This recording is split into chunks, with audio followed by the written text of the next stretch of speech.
Many of you put out food and water for the wildlife around your home.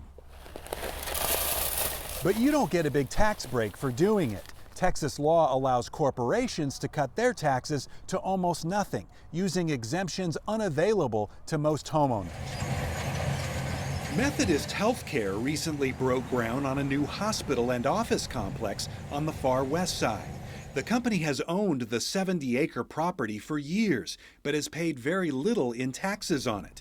That's because since 2012, it's had a wildlife management exemption.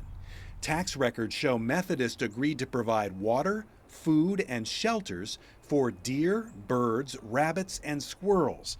According to the Bear Appraisal District, the exemption saved Methodist $470,000 in property taxes this year alone, and more than $2 million over the last 5 years. I don't have the exemption, and I pay, thousands of dollars in property taxes every year. Nancy Carlton owns the property right next door and worries about the wildlife that earned Methodist that exemption. They've used these exemptions for years and years and years to get out of paying large sums of money in property taxes. And now that they no longer need the wildlife, it's kind of like, okay, go find someplace else to live because we don't need you anymore. Methodist Healthcare declined our interview request but sent a statement. This tax valuation category is one that is commonly used by businesses while a property is not being developed or used. Once the property is developed, Methodist Healthcare will pay a rollback tax to the city and also interest based on the current market value of the property, in addition to its share of ongoing property taxes.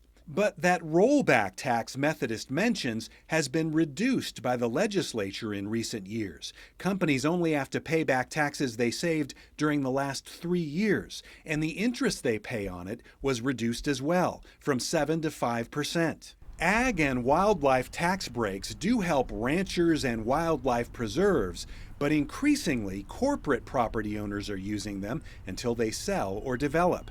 I asked the legislature's point man on property taxes, State Senator Paul Bettencourt, about that. Why hasn't the legislature made it harder for corporations to use these exemptions? With all things, there could be abuses.